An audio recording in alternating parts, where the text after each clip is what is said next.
હાય સ્વાગત છે તમારા બધાનો આજના નવા વિડીયોમાં. બસ નહીં તો રેડી થઈ ગયા છે ને આજ તો 2 દિવસ પછી બ્લોગ ચાલુ કરું છું કારણ કે આજે તારીખ 16 સપ્ટેમ્બર 2024 અને 14 સપ્ટેમ્બર એટલે કે શનિવારે મારા શાળાની આવ્યા હતા એટલે બહુ જરૂરી કામ થયા હતા એટલે તો બ્લોગમાં બતાવવાનું નહોતું એટલે શનિ રવિ 2 દિવસ બ્લોગ જ ન ઉતાર્યો અને અસ્થિ પણ એની યાર વહી ગઈ છે એટલે આંખનું ઓપરેશનની વાત થતી હતી એટલે એ નીકળી ગઈ એની યારે. હવે આપણે જવાનું છે આવતા શનિ રવિ, જોઈ કઈ રીતના એડજસ્ટ થાય છે એ રીતે જાઉં.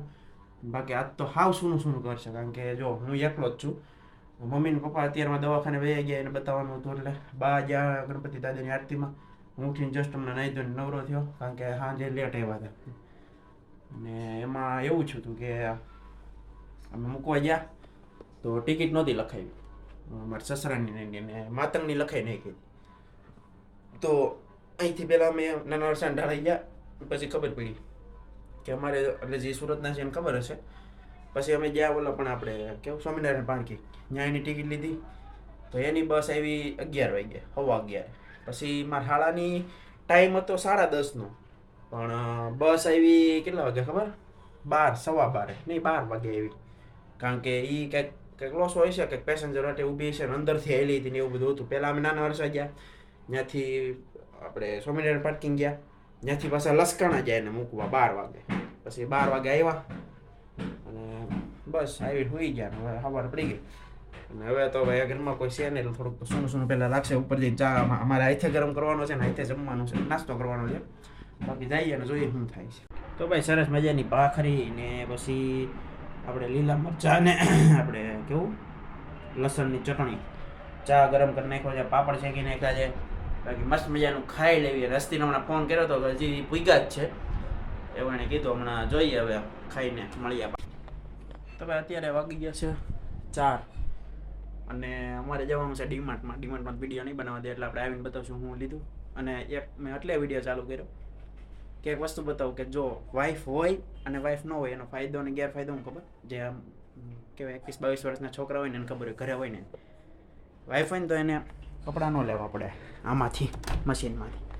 ભાઈ સાહેબ એક દી નથી થતો લાવ કપડાં લાવ હાલત ટાઈટ. ગ્રીન ટી પીવાની તો આ હું કોઈ એનો પી લીધો અને પાછી તેમ કે ગ્રીન ટી પીવા એનું શું કરશું લેવાની છે ને ટાણ. બીજું હું કીધું બીજું બધું ઉપમા ને એવું જ ખાવાનું છે. એક ત્યાંથી ઓટ્સ લેવા છે, રાગીનો લોટ મળે ને તો એ લેવો છે. દવાખાને ગયા ફૂલ ડાયટ ફાડી નાખી. એને નો આપ્યો છે ડાયટ કોણે આપ્યો કોણે અલગ ડોક્ટર હતો એની પાસે અમે પરમિટ લીધી. ત્યાં 50 રૂપિયા ફાઇલ કાઢવાના લઈ એ ડાયટ લખી દે. 1 મહિનો અત્યારે ખાલી બધી ડાયટ કરવાની છે. પછી આવતા મહિને આપણને પાવડર દેહે પીવાના ઘટાડવાનું હે હા ઘટી જ જાય. એને લખી દીધું એ બધું ફોલો કરો એટલે ઘટી જ જાય મહિના સારું. જોયું તમે ડોક્ટરને કમાવાનું હે દેવ બહુ થઈ ગયું. આમાં હું તંબુરો ઘટે ફૂલ ગેળો મોળો પીવાનું કીધું છે ને ફૂલ ગેળો કરી નાખ્યો છે. અને તમે ડૉક્ટરને કમાવાની વસ્તુ જોઈ 50 રૂપિયા એની માટે અલગથી દેવાના તો તમને ડાયટ મળે. એનો એને ખબર જ હોય જે ડૉક્ટરે ફાઇલ કાઢી હોય ને એને ખબર જ હોય પણ તો એ ન લખ્યું. અમે છે ને જ્યારે આમ સ્કૂલમાં હતા ને ત્યારે ત્યાં છે ને ઓલું કરતા આપણે ખબર એકવાર અમને કિરણ હોસ્પિટલમાં વિઝિટ માટે લઈ ગયા તને ખબર હોય તો. હજી બનતી હતી અને બધી સ્કૂલમાં ટૂંકમાં લઈ જતા. મોટી હોસ્પિટલ હતી ને ટ્રસ્ટની એટલે. તો એમાં છે ને મારા મમ્મીનો હું ફોન લઈ ગયો અને એમાં રિંગટોન હતી હનુમાન ચાલીસાની.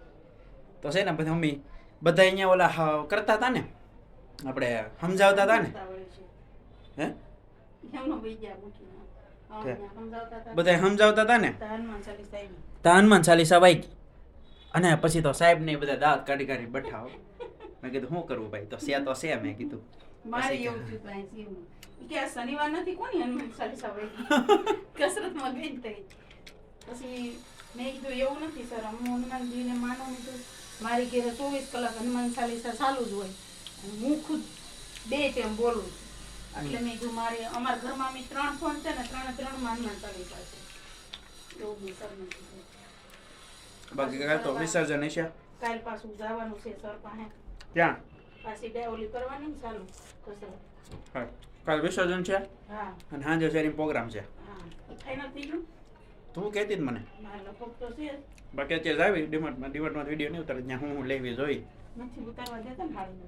નહીં હવે તમુને એને નહોત કાઢ્યા ખબર વિડીયો જોઈ હતી નહીં એ ન ઉતારવા દીધો. એવું તો આ તો ઉતારે છે કોણ? હા એ અંદર જઈને ઉતારતા હોય. કોણ?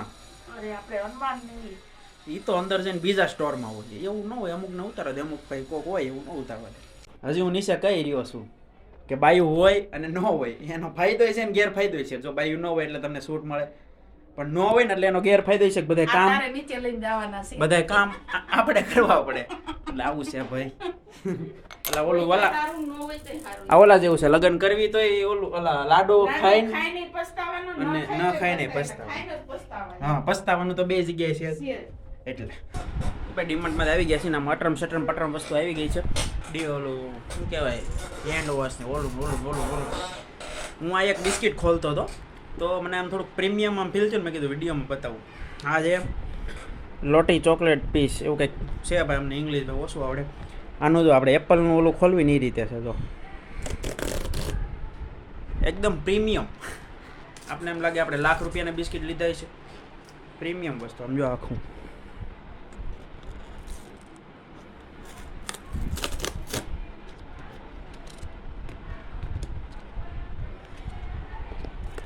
માંડ ભેગું થયું ભાઈ. હવે ચાખવી કેવું લાગે છે. કચરું નાખી દો 1 મિનિટ.